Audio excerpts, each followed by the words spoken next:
Bom dia, irmãos. Graça e paz.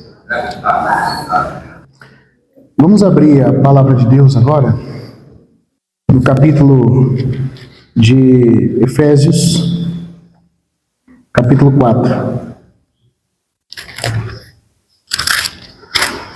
Epístola aos Efésios, capítulo 4. Vamos ler o versículo... Eu estou em Romanos aqui, peraí. Versículo 19 em diante.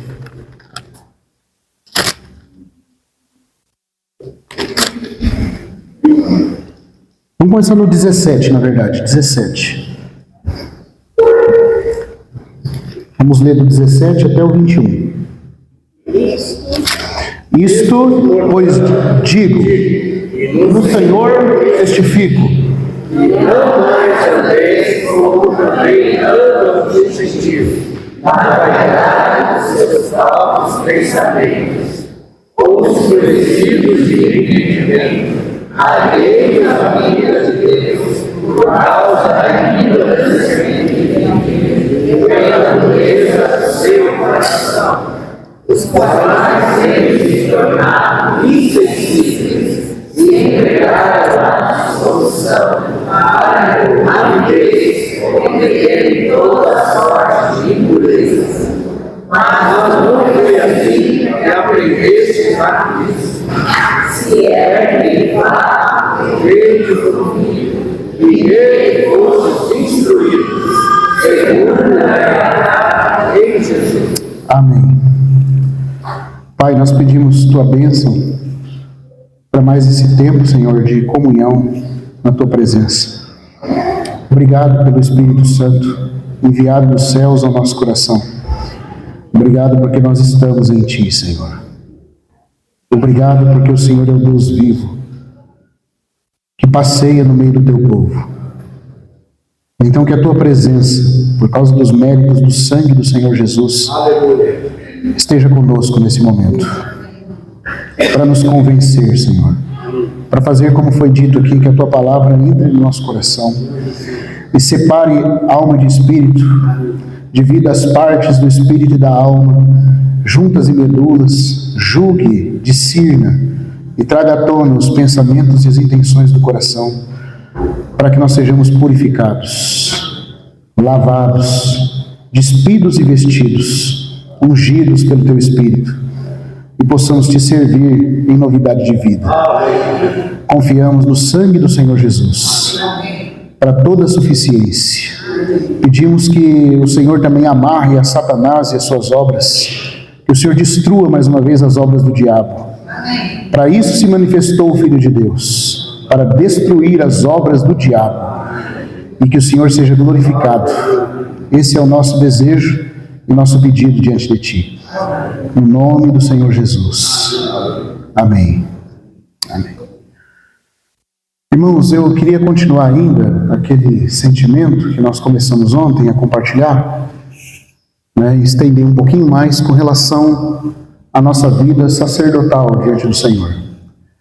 E ontem nós vimos naquele quadro tipológico, de uma forma muito linda, como que Deus estabelece a forma de nós sermos habilitados para vivermos e servirmos a Ele. Nós vimos isso na figura da consagração do sumo sacerdote Arão e dos seus filhos, já que com Arão ocorreu a mesma coisa que com os filhos, com a família sacerdotal. A única diferença é que em Arão havia a coroa sagrada, com aquele selo, santidade a Yahvé.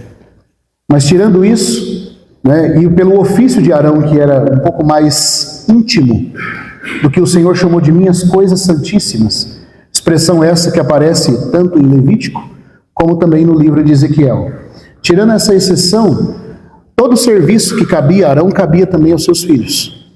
E eles foram ungidos da mesma forma e habilitados da mesma forma também. E eu acho que a tipologia nos ajuda a entender bem, porque é bem pedagógico. A gente vê as figuras aplicadas à realidade, nos ajuda a entender na vida espiritual aquilo que o Senhor requer. Houve um irmão chamado F.B. Meyer, que dizia que os tipos são tão precisos quanto a matemática. você consegue ver de forma muito clara quais são as coisas que Deus deseja fazer na nossa vida. Houve um outro irmão também que disse o seguinte, que Deus se deleita em nos dar os tipos. Né? Você pode ver, por exemplo, que ele levou 6 dias para criar. Ele levou 3 dias para dar a lei. Mas ele gastou 40 dias com os ritos e sacrifícios mostrados em Levítico. Aí esse irmão conclui da seguinte forma, isto porque o prazer de Deus não está nem na criação pela criação e nem na lei, muito menos, já que a lei foi acrescentada, né, como um adendo, como Paulo diz em Gálatas. Mas o prazer todo dele está na graça. E a graça é demonstrada nos ritos e cerimônias que ele fez para nos habilitar a estar diante dele. Então nós estamos vendo a figura do sumo sacerdote. Os irmãos lembram quais foram as etapas ontem que fez com que Arão fosse habilitado a viver para Deus e servi-lo? Os irmãos lembram qual foi a primeira coisa que ocorreu? Qual foi a primeira coisa que Moisés fez por palavra do Senhor? Expressão essa que a gente leu em Levítico. Primeiro ele foi, o Sérgio disse aqui, lavado. Lavado e depois despido. E depois vestido. E depois ungido. Aí tem uma última etapa que nós vamos ver hoje, que eu não mencionei ontem. Por fim, ele foi aspergido com sangue. Muito interessante. Porque na purificação do leproso, o sangue vem primeiro. Depois as outras coisas. Mas do sacerdote, o sangue vem por último. Isso tem um motivo, irmãos. Isso tem um motivo. E nós vimos que ele começa a ser lavado com a água, porque ele já estava numa condição, no mínimo, normal, como um filho de Deus. Mas existe uma diferença entre nós sermos filhos de Deus, parte do povo de Deus, e estarmos servindo a Deus em poder. Irmãos, e Deus não quer que nós sejamos só filhos de Deus e parte do povo de Deus. A honra mais santa e elevada que tem é nós sermos contados entre os sacerdotes do Senhor. Isso é tão alto que o Senhor Jesus chega a dizer em Apocalipse, ao vencedor, eu lhe darei que possa andar comigo, vestido em vestiduras brancas. Se você estuda o Antigo Testamento, você sabe quem que usava vestiduras brancas e em que dia? Eram os sacerdotes, irmãos. Eles se vestiam todos de linho fino branco para ministrarem diante da presença do Senhor. E o Senhor Jesus fala, ao vencedor, aleluia, eu lhe darei que seja vestido com vestiduras brancas e que possa andar ao meu lado. Irmãos, nós temos uma cultura ocidental, a gente não valoriza muito essas expressões.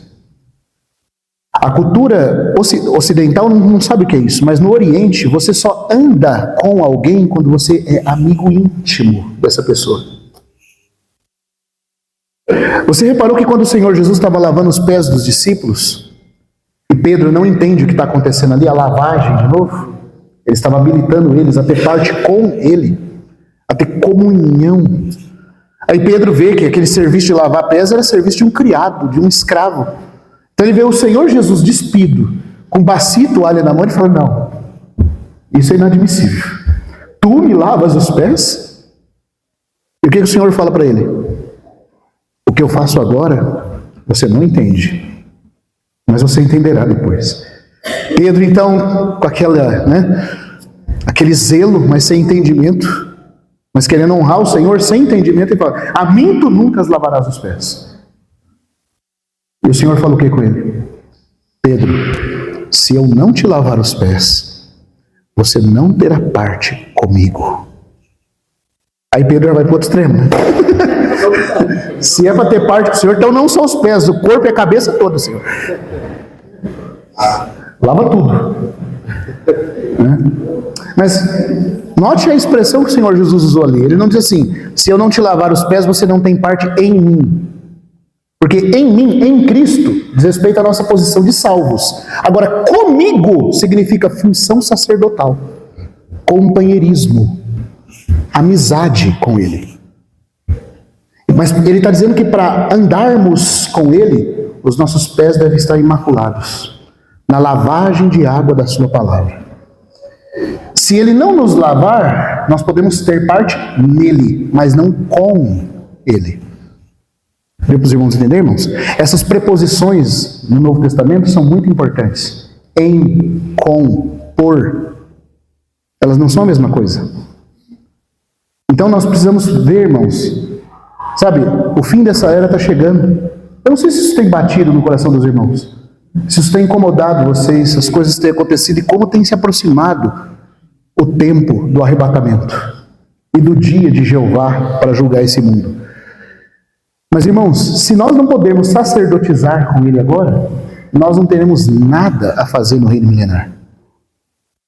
Porque lá está escrito que aqueles que reinaram com ele foram aqueles que foram facultados. Eu gosto dessa tradução, porque expressa bem a ideia do grego. Ela aparece na Reina Valera, na tradução espanhola da Bíblia. E estavam assentados em tronos com ele, aqueles que foram facultados para reinar. Mas se eu não aprendo agora, o que eu vou fazer lá? Se eu não posso cooperar, porque a função dos sacerdotes do Antigo Testamento era cooperar com o sumo sacerdote no ofício sacerdotal. Nós vimos que a posição do Senhor Jesus agora, à direita de Deus, no trono da majestade nas alturas, não é de reinar, e sim de interceder e mediar bênçãos espirituais para a igreja e ter a cooperação dos seus sacerdotes na terra para a reconciliação dos homens com Deus.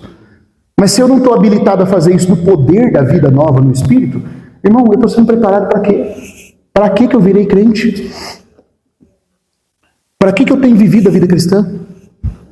Então existe uma grande diferença de ser parte do povo de Deus e estar exercendo o sacerdócio. É isso que a gente viu ontem. E nós vimos que depois que aquele sacerdote era lavado, né, ele era despido de algo velho e revestido de algo novo. Nós também vimos que a veste na Bíblia é uma figura do quê? Dos nossos atos de justiça, do nosso comportamento. Os irmãos estão conseguindo entender? Por exemplo, quando você olha para mim, eu estou tentando ser o mais didático possível, vocês estão me vendo. Mas a primeira coisa que os olhos de vocês enxergam em mim como expressão da minha vida são as minhas vestes. Por isso que a veste na Bíblia é uma expressão de um comportamento que os olhos veem. Por isso que diz, os atos de justiça é o linho finíssimo. O linho finíssimo e puro são os atos de justiça dos santos. Porque a veste é a expressão de uma vida, de um corpo. O corpo está aqui, mas o que os olhos veem em primeiro lugar é aquilo que está vestindo esse corpo. Então sempre diz respeito àquilo que é exterior, aquilo que os olhos das pessoas conseguem ver. A veste então fala da nossa conduta. Mas nós vimos ontem, por que para poder despir e revestir, a primeira coisa que é feita é a lavagem? Porque só existe uma coisa que muda comportamento, irmãos. É a palavra de Deus habilitada pelo Espírito Santo. Não tem nada que pode mudar você, que pode me mudar. Agora, nós lemos aqui em Efésios, eu quero partir desse ponto onde paramos ontem. Esse é o versículo que eu falei que nós íamos ler para meditar. Repare como Paulo diz aqui para esses irmãos. Você sabe que Efésios, ele tem uma grande divisão. Ele tem do capítulo 1 ao 3 é a parte doutrinária da carta. Paulo, ele revela o assunto do mistério. Essa epístola é alta demais, porque ele fala do mistério. E do capítulo 4 para frente, ele começa a mostrar para os irmãos a conduta, a prática em relação a essa revelação. E aí no capítulo 4, quando chega no 17, então que a gente leu, eu vou ler na textual aqui, tá? Se os irmãos quiserem acompanhar na tradução que está, mas na minha versão diz assim, este pois, essa conjunção aqui significa, com base nisso que foi falado, por isso eu estou dizendo o quê? Com base em tudo isso que vocês receberam em Cristo, eu digo, solenemente, porque é um assunto sério, irmãos. É muito sério você ter revelação espiritual e não corresponder. É muito sério. Digo, portanto, solenemente no Senhor, que não andeis mais como andam os gentios. Está falando de andar. Lembra que o sacerdote, antes de servir no santuário, o que ele tinha que fazer, irmão? Entre o altar e o templo tinha que peça. Que mobília? A gente viu ontem. A bacia. Para ele fazer o quê? Antes de andar no santuário. Ele tinha que lavar os pés. Porque está falando de conduta. Você nunca vai poder servir a Deus de verdade com uma conduta não santa. Com uma conduta de irreverência. Com uma conduta de falta de quebrantamento, de sensibilidade. Então, antes de pisar no santuário, entre o altar que purificava de pecado, tinha a bacia que dava realidade de nova vida. Então ele tinha que lavar os pés. Por isso Paulo está falando, com base naquilo que Cristo fez, no mistério revelado, digo, não mais andeis como andam os gentios. Né? Que mais? Na vaidade da sua mente, tendo o entendimento entenebrecido, privados da vida de Deus por causa da ignorância que há neles, pela dureza do seu coração, os quais, depois de chegarem a ser insensíveis, se entregaram a si mesmos à sensualidade para a prática com avidez de todo tipo de impureza. Eu queria deter um ponto com os irmãos no 20 e 21. Agora olha só o 20. E essa tradução que a gente tem aqui, às vezes não ajuda a entender muito bem a ideia. Eu admito para os irmãos que eu passei anos lendo esse versículo sem entender o significado dele. Anos. Eu fui entender, na verdade, há um mês atrás. Eu acho que entendi também, né? Não vou dizer que já vi tudo. Mas, irmão, faz 26 anos que eu tenho estudado a palavra com o maior empenho que eu posso. E esse versículo estava fechado para mim. Mas por quê? As traduções às vezes não ajudam. Então, o versículo aqui na minha tradução fala assim: porém vós não aprendestes assim a Cristo. Como é que diz a sua versão? É assim também? E aprendestes a Cristo. O que significa essa expressão? Não foi assim que aprendestes a Cristo. A ideia que eu tinha, desculpa falar da minha pequeneza, mas a ideia que eu tinha antes é que parece que Cristo era um assunto a ser estudado. Não é assim que aprendestes a Cristo, parece que Cristo é um livro, né? Que eu tenho que aprender algumas lições. Oi? Cristo é a palavra, mas em que sentido aprendestes a Cristo? Será que ele está falando que eu tenho que estudar a vida de Cristo para aprender alguma coisa? É isso? Aí eu fui ler algumas coisas, não chegava, irmão. Mas sabe o que é? Existe uma tradução mais acurada para o grego. Quem tiver o grego aí pode olhar. Paulo faz uma coisa aqui que ele faz em algumas das suas epístolas. Essa palavra aprendestes a, está errado. O texto original não é assim que aprendestes o Cristo. Agora presta atenção nisso aqui. Porque quando Paulo coloca o artigo, ele não quer dizer o que muitas vezes os tradutores entendem. Você vai ver uma coisa curiosa. Vamos comigo, por favor, em 1 Coríntios capítulo 12. 1 Coríntios 12. Aqui Paulo vai fazer a mesma coisa, tá? Ele vai fazer a mesma coisa. Por isso que eu quero mostrar para os irmãos. Capítulo 12, versículo 13. Veja, ele está falando do corpo de Cristo, da igreja. Ele está falando dos muitos dons que o Espírito Santo dá aos membros do corpo, que são dons do corpo, que exercem funções no corpo de Cristo. Irmãos, mas a igreja é o que de Cristo? O corpo. E Cristo é o que da igreja? Cabeça. Então qual que é a nossa ideia? Se Paulo está falando da igreja, ele tem que falar do corpo. Se ele está falando do corpo, ele tem que falar da igreja. Não é isso? Agora vamos ver o versículo 13. Não, perdão. É o versículo 12, capítulo 12, versículo 12 e depois o 13. Vamos no 12 primeiro. Porque assim como o corpo é um e tem muitos membros, e todos os membros, sendo muitos, constituem um só corpo. Assim também com respeito a Cristo. Para um pouquinho aqui antes de continuar o 13. Ele estava falando do que no versículo 12? Do corpo, né? Sim. Mas viu como é que ele terminou o versículo?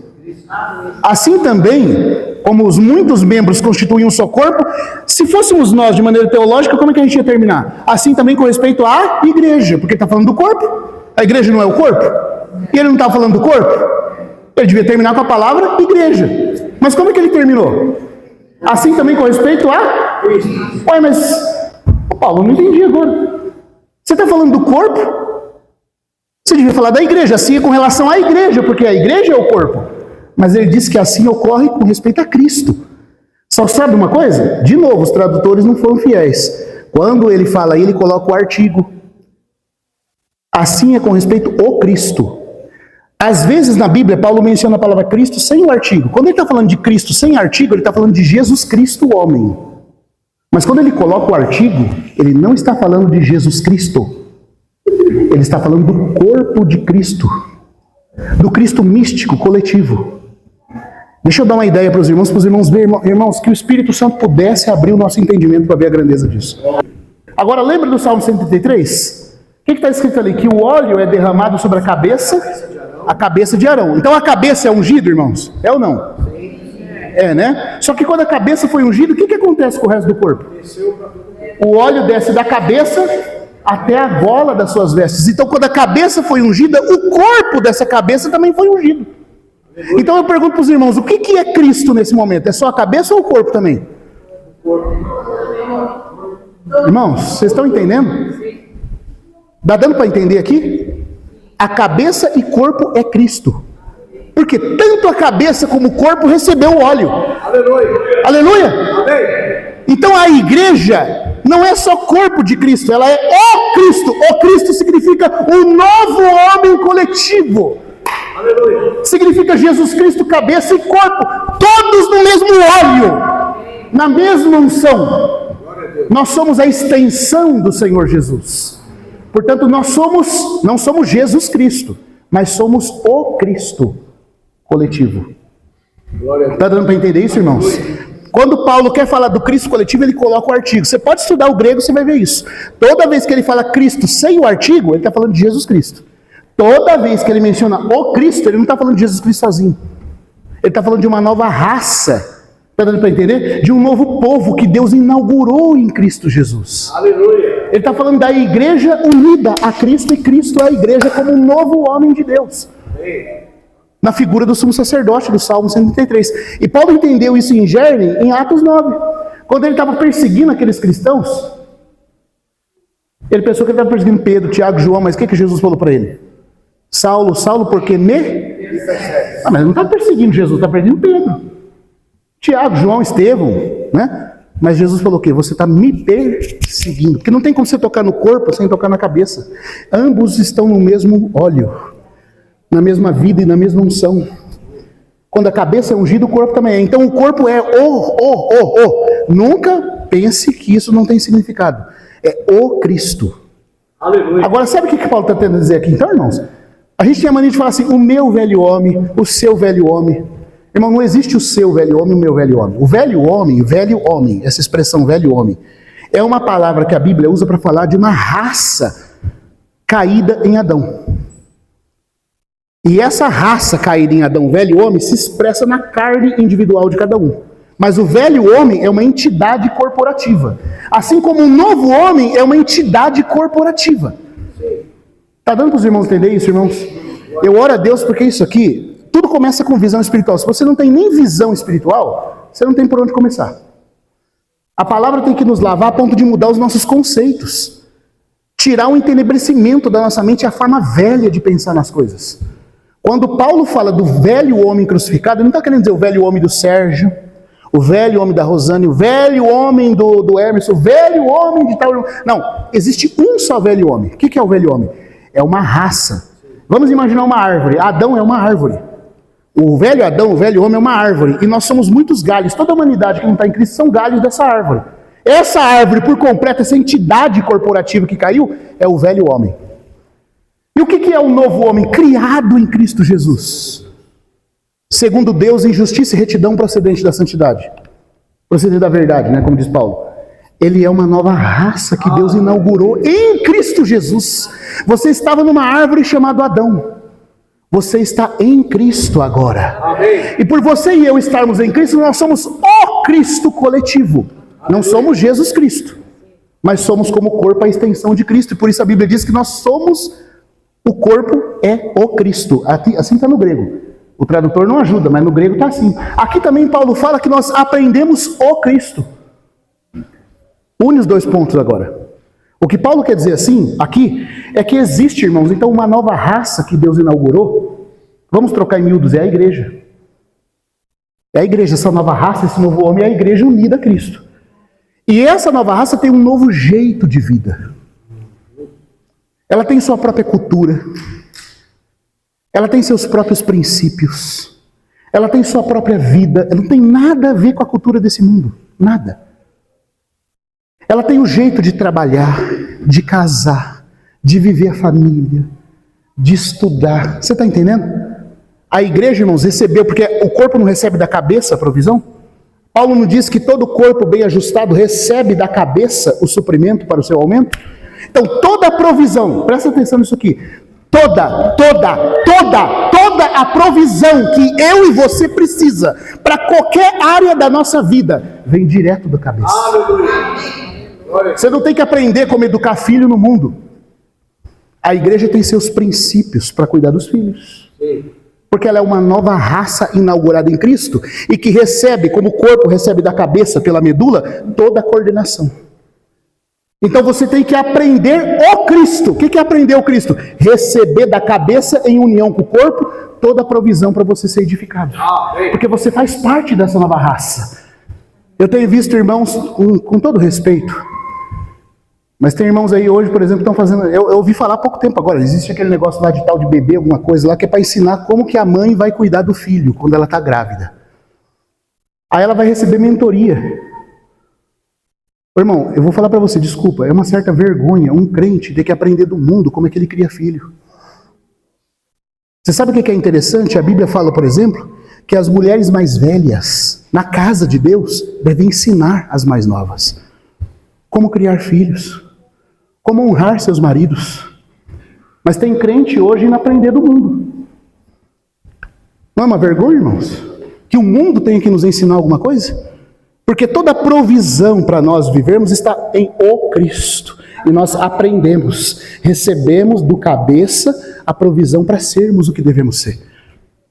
E com relação a, por exemplo, ser professor, o mundo tem um jeito. Mas a igreja tem outro jeito de ensinar. Os irmãos estão conseguindo entender? Paulo diz para nós não andarmos de acordo com a vaidade dos gentios, porque nós aprendemos o Cristo.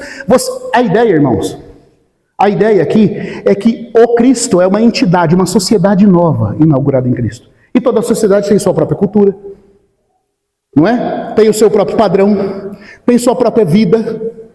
A igreja também, irmãos, ela é um povo celestial na terra. Como que você vai aprender a ser filho com a pedagogia do mundo? Como que você vai aprender a ser pai com o mundo te educando? A Bíblia tem um jeito de paternidade, de filiação. Não tem? A igreja tem seu próprio meio de fazer lazer, entretenimento. Nós temos tudo recebendo do cabeça. Então Paulo fala, vocês não devem andar como andam os gentios. Por quê? Porque na lavagem de água pela palavra, você recebe do cabeça toda a provisão.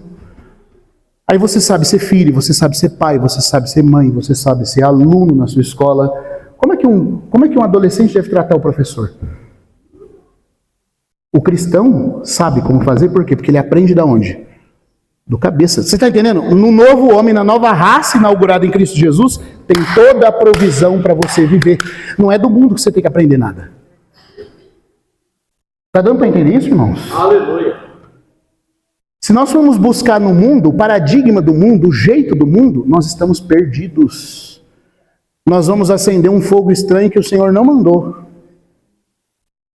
O irmão Penton diz o seguinte, seria bom que todo crente que quer ter um jeito próprio de adorar, um jeito próprio de servir, vamos colocar uma música aqui mais divertida, quem sabe assim a gente ganha as pessoas. Vamos pintar de preto aqui, Emerson, vamos pintar de preto, que agora tem o movimento das churches, né? É o movimento das churches. Pinta de preto, põe um globo de luz aqui colorido, gelo de fumaça, né? Põe aqui, não sei como é que chama isso, é gelo de fumaça? Gelo seco. Produz fumaça. Vamos pôr aqui, né? Pôr uma boa bateria aqui. Quem sabe é assim que está funcionando. Isso aí. Né? Vamos encher esse lugar. Vamos encher esse lugar. E quem sabe vamos nos filiar ao movimento da agenda da ONU de 2033. Irmãos. Você sabia que a ONU tem um projeto para 2033 de mudar toda a cultura evangélica do mundo? E ela já tem atuado em grandes meios comerciais e empresariais evangélicos no Brasil? Movimentos fortes como... Está sendo gravado isso aqui. Mas eu vou falar porque já está na internet também, você pode pesquisar. Depois o irmão corta, mas eu vou falar para vocês aqui. Movimentos como da Abba Church por meio de uniões com a Jesus Cop, né? O pessoal lá da família, tudo agora é família, família. Não, vamos tirar esse negócio de adorar, santidade, isso aí não... Vamos mudar a forma de dizer. Porque assim a gente muda a teologia. Transformação em santificação virou progresso pessoal. Para viver né? O ideal você tem que passar pelo processo. Já viu esse tipo de linguagem? Só vive o destino quem passa pelo processo. Mas que processo, que destino que é esse? E Bíblia, arrependimento, santificação, nada. Isso faz parte, irmão, de uma agenda. Progresso social, cota negra. A ONU tem um projeto que já está sendo colocado nos movimentos evangélicos do Brasil. Isso é o quê? Você recebendo do mundo, dos gentios, o que você deveria receber do cabeça. Está dando para entender, irmãos? Está dando para entender? Você não tem que buscar lá fora. Você tem que receber do cabeça todas as coisas. No novo homem de Deus. A nova raça inaugurada em Cristo Jesus. Sabe, irmãos, isso é maravilhoso. Uma outra coisa, mas você fala assim, mas como é que eu vou receber isso? Acima de tudo na sua comunhão com o Senhor e na palavra. E depois na comunhão com os irmãos que Deus colocou você para estar junto. E eu queria dizer uma coisa aqui para os irmãos. Nunca busque lá fora. Lá fora, sem base na palavra e sem estar no meio daqueles com quais você vive, congrega e se relaciona. Tem muitas pessoas recebendo influências de supostos mentores que eles nem sabem quem são. Hoje, principalmente, irmãos, com esse movimento que tem aí, tem pessoas que vão assistir pregadores na internet com eles nunca conviveram. Você não sabe se aquela pessoa que está falando do outro lado tem uma vida com Deus de verdade. E ignora muitas vezes os irmãos que estão aí pagando preço para servir você, para orar por você, para jejuar por você, para apacentar você. Por quê? Porque o fulano falou. Mas você nunca viu a cara desse fulano. Você nunca esteve na casa dele. Você nunca comeu com ele. Principalmente depois da pandemia. A pandemia, como um fenômeno controlado, fez isso. Teve cristãos que nunca mais voltaram a reunir. Eles têm uma reunião online com todo mundo, mas é uma reunião online onde eles não se veem, onde eles não têm uma vida. Não tem relacionamento. Os irmãos estão entendendo? Não dá para você saber o que é a pessoa. Irmão, isso é do diabo. Isso foi uma estratégia satânica. Funde culturalmente a igreja com o mundo e depois também a forma que o Senhor ordenou. O que Paulo diz em 1 Coríntios 14? Quando vos reunis na igreja. Ele falou assim, quando vocês mandarem e-mail um para o outro, claro, não tinha e-mail, mas podia mandar carta. Não, vamos fazer uma reunião por carta, epistolar. Hoje tem internet, naquele tempo tinha carta. Então não precisa ninguém visitar ninguém, vamos escrever carta um para o outro. Vamos reunir à distância e um orar pelo outro e nunca se vê. Não, Deus deseja o seu povo reunido, irmãos. Amém. Deus deseja o seu povo junto. Você tem que olhar na cara do irmão e saber que ele é um irmão que crê, que professa e que vive o mesmo que você. Como diz Paulo, para junto vivermos e morrermos, estamos com vocês. Agora a suposta mentoria que muitos recebem, você nunca viu a pessoa na vida. Nunca essa pessoa apareceu num culto. Mas está lá no YouTube, está lá no TikTok. Nunca foi na sua casa. Nunca orou por você. Você não sabe. Ela pode dizer que serve a Deus, mas talvez se você falar assim, confessa Jesus vindo em carne, vai cair possesso. E está ensinando. E está dando dica. Os irmãos estão entendendo? Outra coisa, irmãos. Se nós queremos receber do Senhor o suprimento, tem algumas coisas que são prioridades. Eu quero ler com os irmãos o versículo. Vamos lá em Colossenses capítulo 2.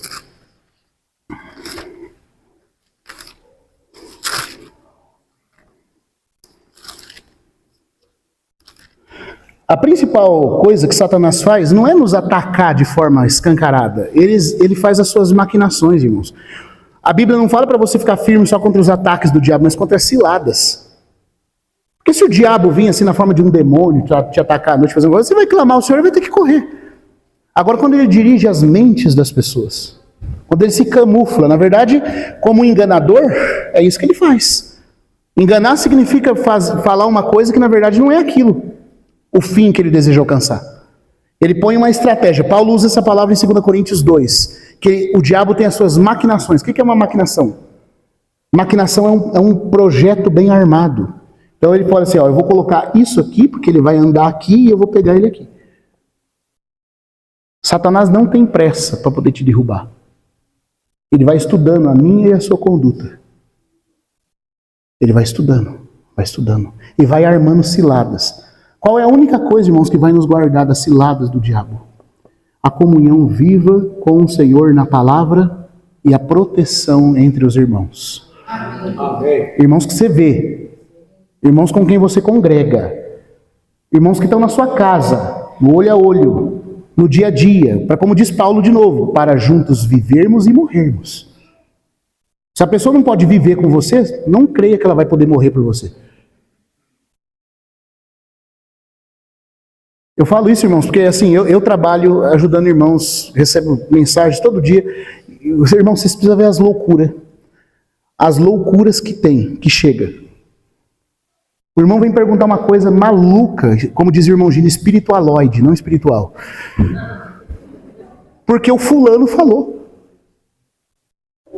Por exemplo, agora está correndo aí muito, estou aproveitando para falar algumas coisas aqui. A tal da Bíblia Etíope. Ah, você tem a Bíblia Etíope? Bíblia Etíope. É Etíope, da Etiópia. Ai, mas olha, ela tem alguns livros a mais. Ela tem alguns livros a mais. E sabe, o Vaticano escondeu da gente essa Bíblia. Sabe por quê? Porque o Vaticano quer dominar, a religião quer dominar.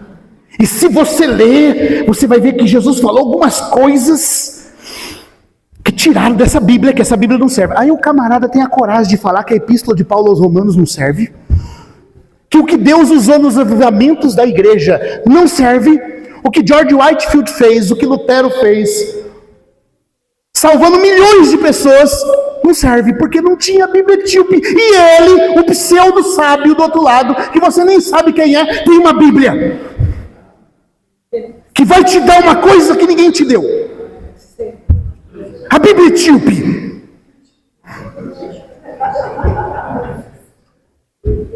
A Bíblia Etíope. Aí você pega os livros da Bíblia Etíope, os apóstolos não falaram nada, Jesus nunca falou nada baseado nesses livros.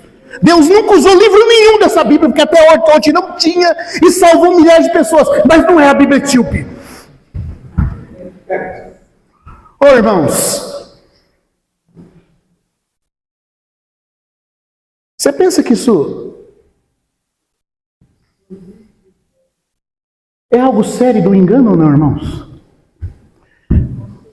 Aí a pessoa, sabe, joga fora tudo que ela estava lendo, tudo que ela estava vendo no Senhor. A pessoa não consegue encontrar êxodo dentro da Bíblia. Irmão, você já leu a Bíblia toda? Não, mas está preocupado em ler a Bíblia Etíope.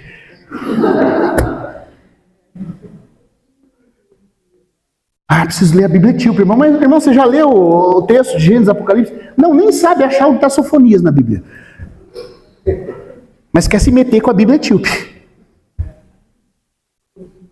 Irmão, com todo respeito, por exemplo, eu considero o livro de Enoque um livro verdadeiro e sério. O livro de Enoque, apócrifo. Porque Judas cita ele na Bíblia. Só que nem o livro de Enoque.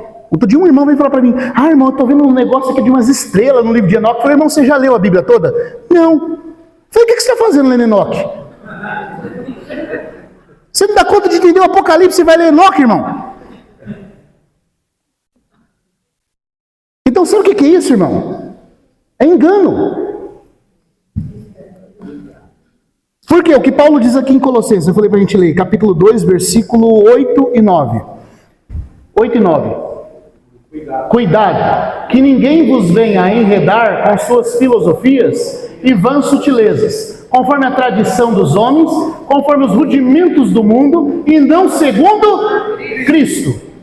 Porquanto nele habita corporalmente toda a plenitude da divindade. Toda a plenitude está em quem, irmãos? Em Cristo. E por que você está buscando as tradições, filosofias e rudimentos do mundo? Essa palavra rudimentos ela é interessante. No grego ela significa os princípios de escolas e opiniões que governam esse mundo.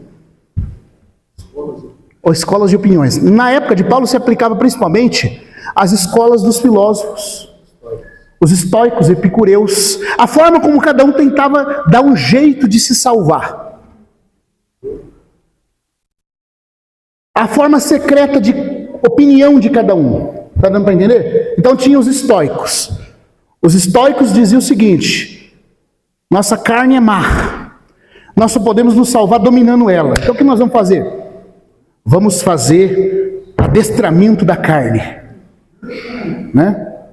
Nós vamos mentalizar o bem e se afastar do mal por força própria. Tá cheio de crente hoje, tá cheio de crente hoje indo pro mato para aprender a virar homem. Tem o movimento dos escoteiros crente por aí agora. Eu tô falando de coisa que eu recebo, tá? E recebo dos irmãos, essas loucuras.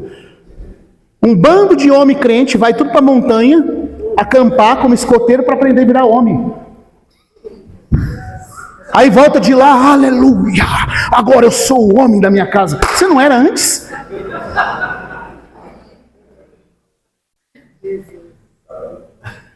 Até esqueci como é que chama isso. Como é que é? Não entendi. Legendários. Os legendários. O movimento dos legendários. Tem em todo lugar, principalmente nas churches pretas. Vai todo mundo pro mato. Aí as esposas ficam dentro de casa. E ele lá no mato, com um monte de homem, queimando lenha, fogo, lá ele aprende a virar homem. A Bíblia fala outra coisa dele virar homem. No novo homem que está em Cristo Jesus, ele não precisa ir para o mato. Ele só precisa dobrar o joelho, ler a palavra, se arrepender, pedir perdão para a esposa. Aprender a dizer, querida, eu errei. Isso aí você não aprende no mato. Porque a esposa nem está lá no mato junto para ele fazer isso. Não é o jeito. Você está entendendo que é um ressurgimento do estoicismo? São métodos para você se reformar. Entendeu? Vamos dominar nossa carne, vamos se adestrar. Aí vai se adestrar. Aí vai para o extremo do ascetismo, que é ficar se martirizando, se furando com prego, deitando em rocha, em pedra, para ver se dá jeito. É estoicismo, irmão, é o rudimento do mundo. Porque o mundo tem vários crentes lendo livro de filosofia estoica. Está cheio de vídeos disso no YouTube. E os irmãos estão lendo, irmãos, essas coisas. Não lê as epístolas de Paulo, mas lê os estoicos. Aí tem o outro, o epicureu. O negócio é liberar geral. Porque é só a carne que é má mesmo, o espírito é puro. Então vamos soltar geral. Porque quanto mais você solta, menos você fica preso por meio daquelas paixões. É a psicologia freudiana, que vai dizer para você que todo estresse você tem que aprender a soltar mesmo. A não ser tratado como bobo. Rudimentos do mundo, irmãos. Outros, ainda tem mais, Paulo vai falar de outras coisas aqui que eu queria tocar para encerrar essa comunhão. É muita coisa para falar, irmãos. Na verdade, a gente precisaria ter algumas comunhões para falar desses enganos do inimigo que tentam nos privar da lavagem de água pura pela palavra, aonde você recebe o suprimento para realmente ser edificado. Para realmente mudar a sua conduta. Não se engane, autoajuda, estoicismo, epicurismo, filosofia, misticismo não vai mudar você. Só a palavra de Deus pelo Espírito Santo. Aleluia. E se descer um anjo do céu e ele confessar Jesus vindo em carne, aí você recebe ele como palavra de Deus. Do contrário, manda para os quintos dos infernos. Manda antecipado para o abismo. Porque é para lá que ele deve ir. Se qualquer pseudo-conselheiro ou mentor aparecer para você, sem cumprir os princípios do novo homem, do Cristo, não receba. Porque não foi assim que aprendestes o Cristo. Aleluia. O Cristo é o novo homem que tem todo o suprimento de Deus para mim e para você crescer. Paulo vai dizer uma outra coisa aqui nos Colossenses, no capítulo 2, agora o versículo 18. Ninguém se faça árbitro contra vós outros pretextando humildade e culto dos anjos, baseando-se em visões, enfatuado sem motivo algum, na sua mente carnal. Agora presta atenção, irmão, eu vou concluir isso aqui porque meu tempo já passou. Olha o que Paulo está dizendo, que outro adversário do suprimento do cabeça no novo homem é o quê? Alguém se assenhorar de você com sutileza, influenciar você, baseado em quê? Pretextando humildade. Você sabe que as filosofias espiritualistas do Oriente têm um pretexto de humildade. Nós somos tão pequenos diante desse universo. Nós precisamos praticar yoga para nos conectar com o divino, holisticamente com o todo.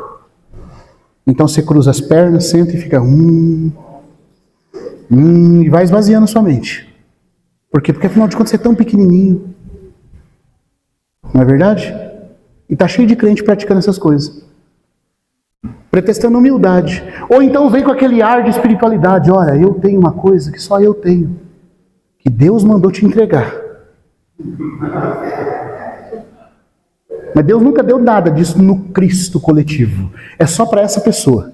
Ela tem uma coisa que ninguém tem. Ela vai entregar uma coisa especial para você. Pretextando humildade. E o que mais? Culto de anjo, irmão. Eu estava falando isso com o Sérgio vindo para cá. O neopaganismo está retornando, porque os dias de Noé estão sobre nós. Você entendeu? E nos dias de Noé, os anjos tiveram contato com homens, se passando por deuses, se passando por mensageiros divinos, anjos caídos. E se você pegar e estudar toda a história da seita e dos movimentos de engano que tem hoje, todas começaram com supostas visões de anjos, que não foram testados para saber se vinham de Deus ou não. Ninguém testava. A Bíblia manda testar. A Bíblia não manda acreditar, a Bíblia manda duvidar e testar até ter certeza que vem de Deus. Mas os mestres espiritualistas do engano, a primeira coisa que uma pessoa que te engana vai falar para você é: olha, eu converso com anjos, você sabia? Só pode ser de Deus, porque é um anjo que me falou. Deixa eu dizer para os irmãos, você acha que isso é brincadeira, irmãos? Isso é sério.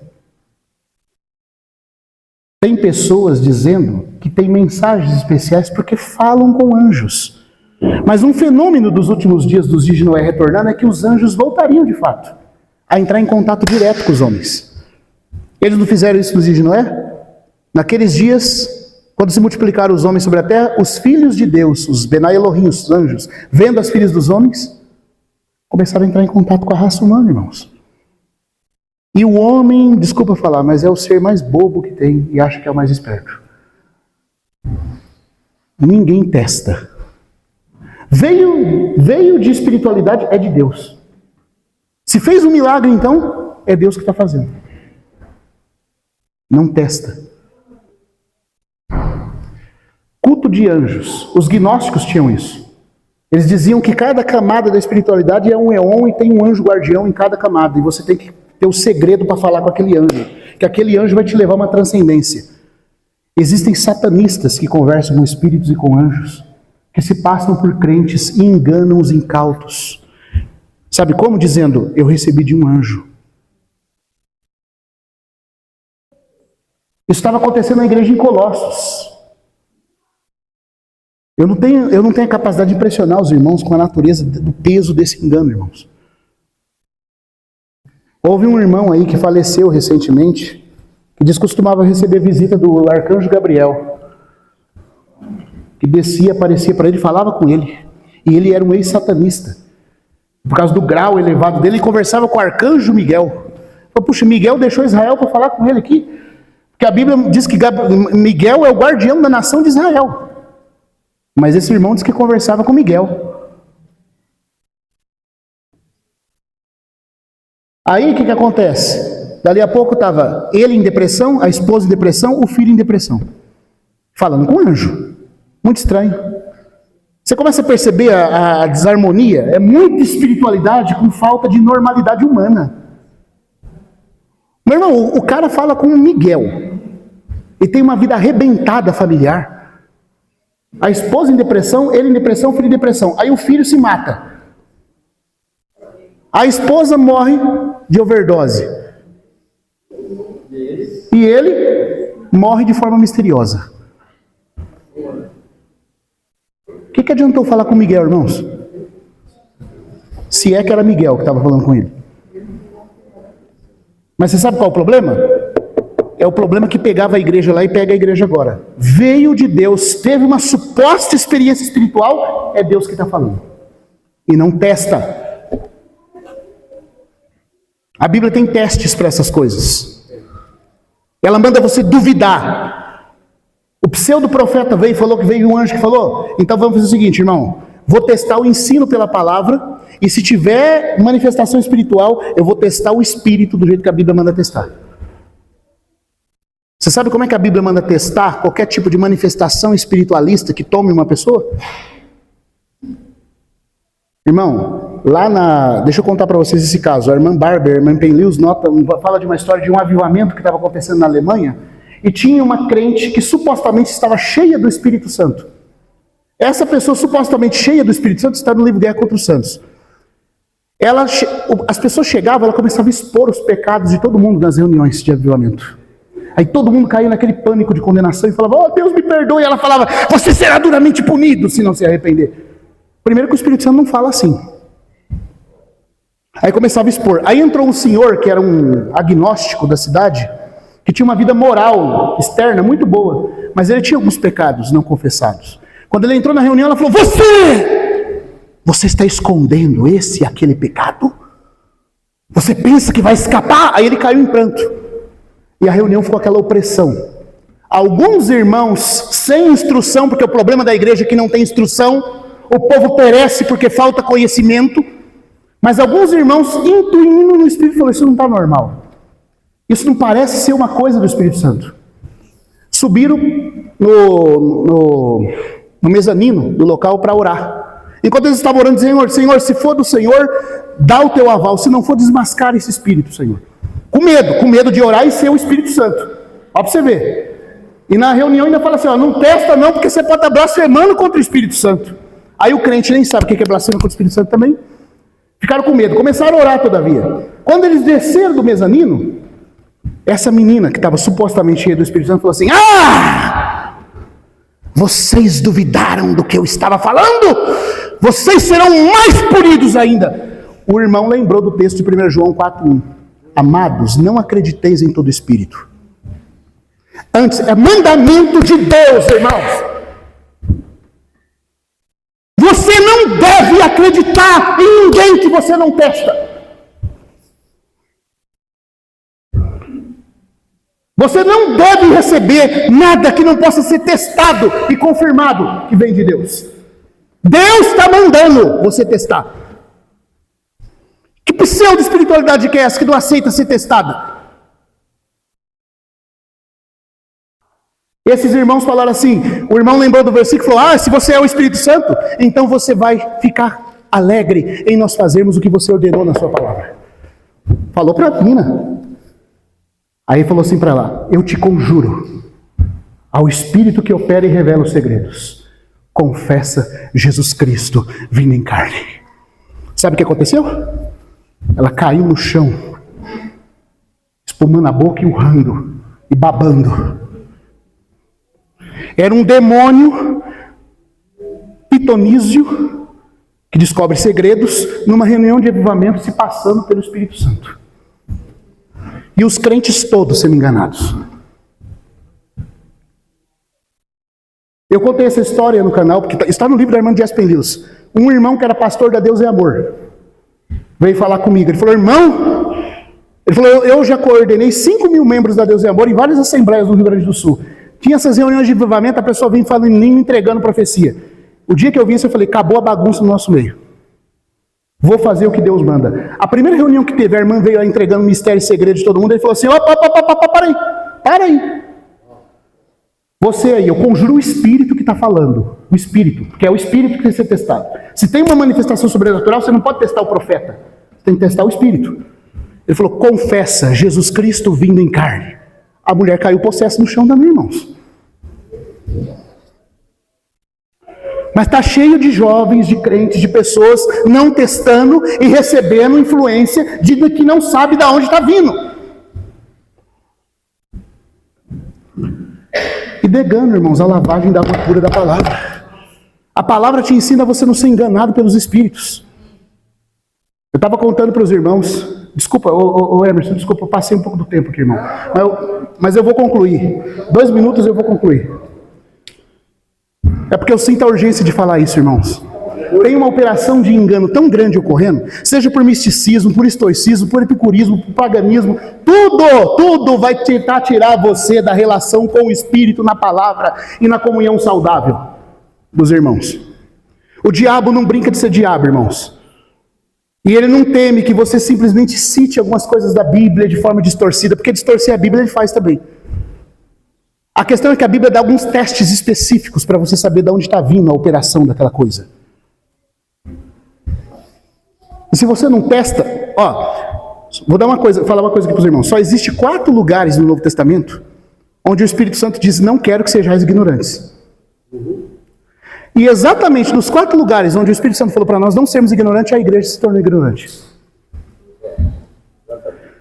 Por exemplo, Paulo fala assim: não quero que sejais ignorantes que nossos pais estiveram sobre a nuvem e que a história de Israel é um paralelo com a igreja. Todo mundo ignora. Aí não vê a jornada cristã e o reino. O reino é um assunto desconhecido. Porque se tornou ignorante, onde o Espírito falou: não quero que sejais ignorantes. Outra coisa que Paulo falou: não quero que vocês sejam ignorantes dos que estão sob inspiração espiritual. Você tem que aprender a testar de onde está vindo o poder que está operando nesse profeta. Eu não quero que vocês sejam enganados. Vocês precisam testar a fonte do Espírito.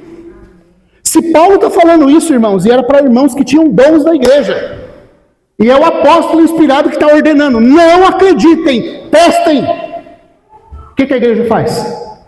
Aceita tudo, não testa nada.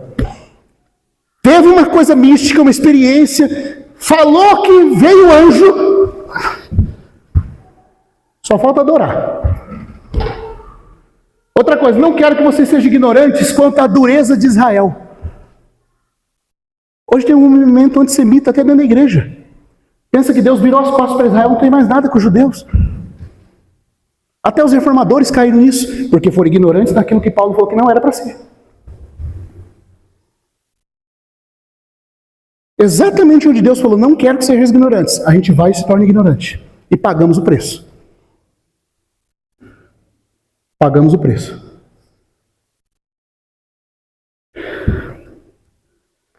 Ô irmãos, que Deus tenha misericórdia de nós. Que Ele nos ajude, sabe? Que Ele nos ajude. Eu vou terminar com o último texto. Eu quero mostrar isso para os irmãos na Bíblia. Vamos para 1 Coríntios capítulo 12, versículo 1, por favor. Eu lembro uma vez, estava contando isso para o Sérgio, isso que eu ia falar, estava vindo no carro falando.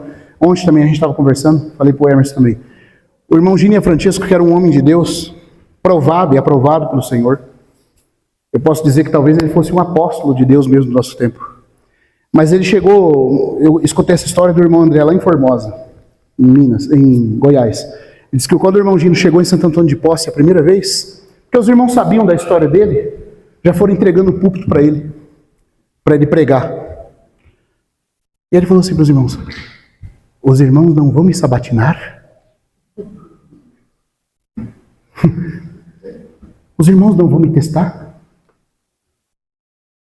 Já vão entregar o púlpito assim? Você sabe de onde eu venho? Quem eu sou? Se creio como vocês? Não vão me sabatinar? Ele achou estranho que os irmãos não o sabatinassem antes. Por que, irmão? Porque um verdadeiro servo de Deus aceita ser provado. Aceita ser testado. A igreja em Éfeso perdeu o primeiro amor. O Senhor reprovou ela por causa disso. Mas ele falou assim: testaste os falsos apóstolos e os achastes mentirosos. E isso você tem o meu endosso. O Senhor se alegrava porque a igreja testava os que se diziam ser apóstolos. Ah, você é apóstolo? Então cadê as credenciais? Você é mestre? Cadê as credenciais? Você teve alguma coisa de Deus? Então vem para o meio da reunião e deixa os irmãos julgarem você. Se não é desse jeito, irmão, foge. É serpentino. Então em 1 Coríntios 12, Paulo vai falar de um teste aqui que a gente tem que aprender a fazer. É claro, no nosso meio quase não tem isso, quase não tem profeta aqui inspirado, falando coisas. Mas se acontecer, irmão, você tem que aprender. Você tem que aprender. Ninguém sabe se pode acontecer ou não. Ontem o Emerson contou para mim uma história que me arrepiou o cabelo. Uma história que aconteceu com ele. Falei, gente do céu. E por que a gente é enganado? Porque não seguimos os métodos de Deus. A gente fica acreditando assim, não, eu estou no Senhor, vou ser protegido. Deus mandou você se cuidar. Se Ele está mandando você se cuidar e você não se cuida, você está descumprindo o mandamento dele. Você acha que Ele tem a obrigação de te proteger? Ele tem a obrigação de se comprometer com quem se compromete com Ele. Quem não segue o que Ele falou, irmão, está fora. Capítulo 12, então. O que Paulo diz aí? Versículo 1. A respeito dos dons espirituais, não quero, irmãos, que sejais ignorantes. Olha, sabeis Que outrora, quando eres gentil, deixaram-lhes conduzir aos ídolos puros, segundo eres guiados. Por isso vos faz compreender que ninguém que fala pelo Espírito de Deus afirma, anátema Jesus. Por outro lado, ninguém pode dizer Senhor Jesus, senão pelo Espírito Santo. Deixa eu falar algumas coisas aqui. Esse é o último versículo que eu vou ler e paro. Essa palavra, a respeito dos dons, se você olhar no texto grego, não tem a palavra dons. Ela foi acrescentada pelo copista porque ele achou que Paulo ia falar de dom. Mas o assunto de Paulo do versículo 1 ao 3 ainda não é os dons. Ele vai começar a falar dos dons no 4. O versículo deveria ser de forma literal da seguinte forma: a respeito dos que estão sob inspiração espiritual. Ou seja, dos que arrogam estarem falando pelo Espírito Santo em uma reunião. E que arrogam, irmãos, com manifestações. A pessoa começa a falar segredos da sua vida. Ela começa a mostrar que de fato tem um poder de outra ordem operando nela. Para esses, para os que estão sob inspiração. E não é para falso profeta. Falso profeta você julga ele pela Bíblia. Mas a partir do momento que começa a acontecer uma experiência mística, você tem que julgar ele desse jeito que está aqui. Como? A respeito dos que estão sob inspiração espiritual, eu não quero que vocês sejam ignorantes. Ah, mas é reunião da igreja, tinha um negócio no passado, aqui demônio nem chega. Você que pensa. Se Deus pudesse abrir seu olho aqui, você ia ver quantos demônios estão passeando no nosso meio, assim como anjos de Deus. Nós estamos no meio da guerra, irmãos. É isso aí. Entendeu? Não quero que sejais ignorantes. E o que a igreja faz? É ignorante. Falou que é uma experiência espiritual, falou que falou com anjo, falou que é uma... é o Senhor. E Paulo está dizendo, não acredite, não seja ignorante. Satanás se transfigura em anjo de luz. Não seja ignorante. Aí o que ele diz? Sabeis que quando eres gentios, deixáveis conduzir-vos. A expressão grega significa impelido. Aqueles demônios dirigiam as pessoas à idolatria e aos cultos místicos. Eles impelidos aos ídolos mudos. Aí Paulo fala assim, mas o teste que eu vou dar para vocês terem certeza que algo vem de Deus ou não, se a pessoa está sob inspiração, é esse. Você tem que estar com a pessoa. Não adianta vir testar profeta pela internet, tá? Você tem que pegar a pessoa e conjurar o espírito que está operando nela. Por isso, principalmente, se a pessoa nem aparece na reunião, irmão, não dê crédito. Se não é do meio dos irmãos que comem com você, que vivem com você, que morreria por você, não acredite. Você não sabe de onde está vindo. Você não sabe a porta que você está abrindo. Aí o que Paulo fala para fazer? Por isso vos faço compreender que ninguém que fala sob inspiração, essa é a tradução correta do grego, sob a inspiração do Espírito de Deus, afirma Jesus é maldito. Porque os demônios, quando começam a operar, se você tentar falar ou barrar ele, ele pode dizer até coisas contra a pessoa de Jesus. Isso estava acontecendo em Corinto. Acontece nos cultos pentecostais, onde a coisa não é testada. Começa a adorar anjo, falar mal da pessoa e da obra de Jesus, irmãos. Vai chegando a esse ponto. Mas aí Paulo falou o quê? Mas ninguém pode dizer, essa expressão que Senhor Jesus está muito mal traduzida. Inclusive no passado a gente dizia assim, quando você fala Senhor Jesus, você está no Espírito, irmão. Porque Paulo fala que ninguém diz Senhor Jesus senão no Espírito. Aí você chamava a pessoa na rua e falava, invoca aí, ela, Senhor Jesus, foi salvo, está no Espírito. Tradução errada. No texto grego, Paulo fala assim, ninguém pode afirmar, Jesus é Senhor, senão sob a inspiração do Espírito Santo. O que ele quer dizer é, quando a pessoa está com poder espiritual operando nela, você tem que chegar para o Espírito, está falando assim, você que está operando aí, confessa que Jesus, não é Jesus Cristo, você tem que dizer do jeito que a Bíblia diz. Se você ultrapassa o que está escrito, você já cai no engano. Porque os demônios não temem falar que Jesus é filho de Deus, que o Cristo, porque os demônios dizem que o Cristo é separado de Jesus, inclusive. Eles dizem que Jesus é um avatar e que o Cristo desceu sobre Jesus. Até isso os demônios falam, irmãos. Então se você falar assim, confessa Cristo vindo em carne, ele vai confessar, Cristo vem em carne. Mas o Cristo que eles falam é uma luz eônica que desceu sobre o avatar Jesus. Cerinto já fazia isso na igreja primitiva. Então você não pode dizer, o Cristo é o Senhor. Tem que ser do jeito que a Bíblia fala. Confessa Jesus como Senhor. Sabe por quê? Porque Jesus é o homem que venceu em carne os demônios. Aleluia. E demônio nenhum consegue professar isso, irmão. Não consegue. Se tem espírito maligno e você conjura o espírito a falar, ele não consegue, o espírito. E outra, você tem que ter certeza que é com o espírito que você está falando. Se você falar assim, ô fulano, você já chama a pessoa pelo nome, o demônio se oculta e libera a língua dela. Aí ela fala. Você pensa que você passou no teste, não passou, o demônio se escondeu. Tá entendendo? O negócio é sério, irmãos. O negócio é sério. Depois os irmãos leem um livretinho do D.M. Penton chamando Teste para o Sobrenatural. Ele vai falar melhor desses assuntos aqui. Tem que testar, irmão. Não pode dar crédito, não. Senão nós nunca vamos ser nutridos com todo o suprimento da riqueza que vem do cabeça. E a igreja vai ser prejudicada pelas portas que nós podemos abrir sem querer. Amém? Me perdoa passar o tempo, mas eu sinto que eu tinha que liberar esse encargo, esse sentimento com os irmãos. Que o Senhor possa nos abençoar e nos fazer prudentes naquilo que vem dele para a edificação do corpo de Cristo. Amém?